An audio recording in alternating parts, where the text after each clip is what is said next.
Daniel is traveling tonight in a plane. I can see the red light headed for Spain. And I can see Daniel waving goodbye. God, I miss Daniel. Must be the cloud in my eye. They say Spain is pretty, though I've never been. Daniel says it's the best place he's ever seen. He must know he's been there enough. Lord, I miss Daniel. I miss him so much. Daniel, my brother, you are older than me. Do you feel the pain of the sky that don't hear? You are blind, but you see more than I. Daniel, you are a star in the face of the sky.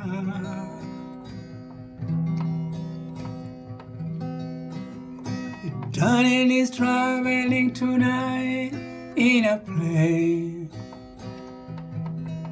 I can see the red light headed for Spain. And I can see Daniel waving goodbye. God, it looks like Daniel must be the cloud in my eye. God, I miss Daniel. Oh, I miss him so much. That is Elton John with his beautiful song, Daniel. To start us off, this is Dr.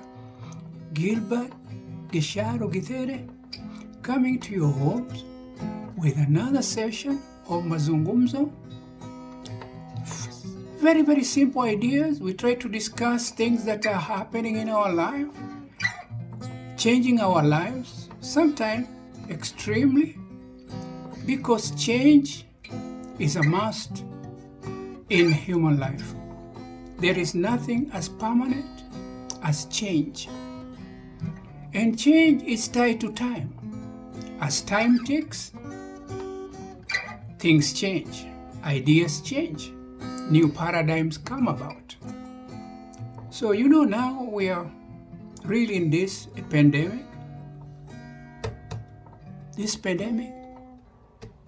and it is driving us, some of us, a lot of anxiety, a lot of pain. But one thing is to try and cope with the situation. Now, most of the changes that you see in the world sometimes are brought by extreme conditions. One of the extreme conditions that we are facing today is the pandemic, the COVID-19. It has changed our lives.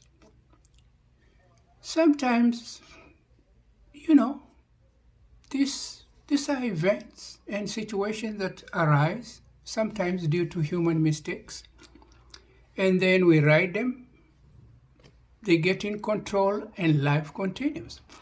But this pandemic, by just itself, the effects have been great. You have to wear a mask. You have sometimes to quarantine if you travel 14 days in your room or somewhere where you can't meet other people. You got to be tested for COVID-19 when you arrive in a place. Like if you go to New York now from Hawaii, they will have to test you. So there are so many changes. You can't travel or you can't move around just the way you used to do previously. Now, these things have changed. You got to kind of check with the authorities what is happening. So life is not as free as it used to be. So that's a big change, especially for Americans who love their freedom. Now, and there are things that have happened, especially in education, because I'm an educator, I'm a teacher, online and in school. Now, the schools are not going in face-to-face learning. They have gone online. That means they are using the internet. Now, that's a big, big paradigm change. Paradigm change, as Thomas Kuhn said, it comes in small doses, sometimes a bit big doses, but sometimes small. And this particular one seems to be a big one. Students are not going in class anymore. They have to stay at home and do distant learning. Now, distant learning is not very new. Some people think distant learning is come with COVID. No. Distant learning, correspondence learning has been there, and people have matriculated in distant learning to become doctors in different subjects, philosophy for that matter, and all kinds of subjects corresponded. The courses were sent through the post office. So in a real sense, distant learning is only that computer has improved it. But distant learning has always been there, but the computer cybernetics has taken it to another level. IT, artificial intelligence, has taken it to another level, that it is image controlled. The image now has become a social tool for us, and that's how we are learning. Everybody has to go to school through the internet.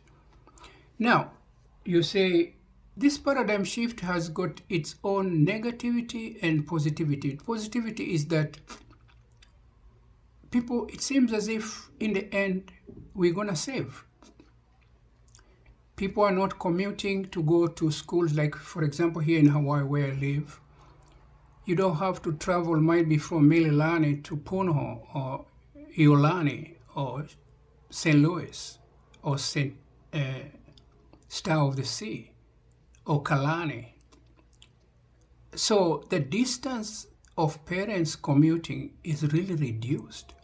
So they are saving gas, they are saving time, and in that way they are saving money. Now, another thing is that the power, electricity, in cooling the classes, stationery, the tear and wear of things in schools, all this is reduced immensely. And if you look at it, there is some saving of money in our online education. Now, the statistics have to be collected at the end of this semester, another semester, and might be a year. And really data is going to be kept. How positive is online education, and how much is it affecting the students, the children? Because some kindergarten students have gone online. And that is a very, very, very big paradigm shift. The structure and form of education is completely changing. And you can see there is no face-to-face interaction anymore for the human beings. And human beings are creatures of their environment. So you can see the computer is becoming the environment, and the image is a social tool. Although there's still language, which is a king and the most important thing in communication and acquisition of knowledge, image is following closely into the realm of language. And as Jean Boulriard, the gentleman who gave us, in 1983, he gave us the book Simulacrum. He discussed in that book the coming of hyperreality and the change of reality as we know it. And right this time, with the pandemic being the cause, we seem to be living in a social milieu of what he told us in that book, that reality as we know it is going to really change. And we are seeing it. So human beings, if they are going to interact through a media like computer, the hyperreality session has come in. Because let's say physical education now, we can conduct some physical education using virtual reality, the goggles that you wear, the hologram effect, and the feeling that you are in a gym with other people and you're doing exercise and you're enjoying it, can actually be replicated using the virtual reality goggles. So these are areas, as time passes,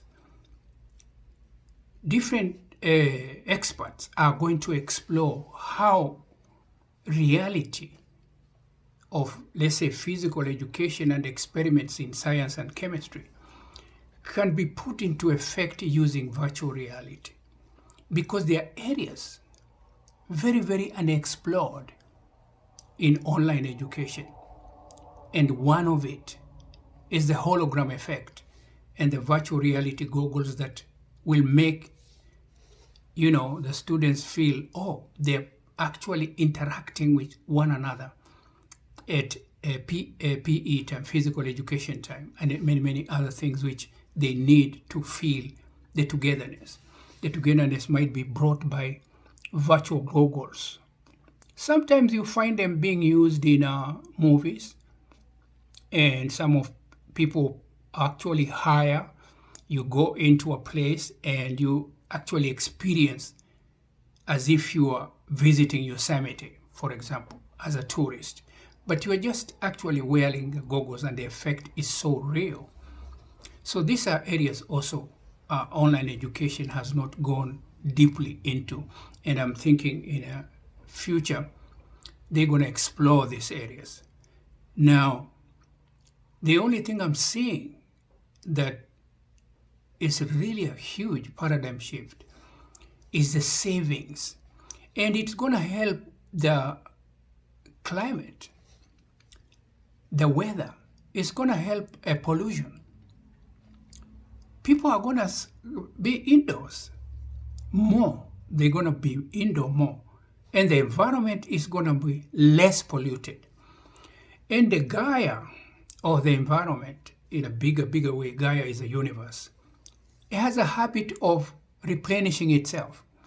If you don't abuse Mother Nature, he starts to cure his lungs, her lungs. She becomes more healthier.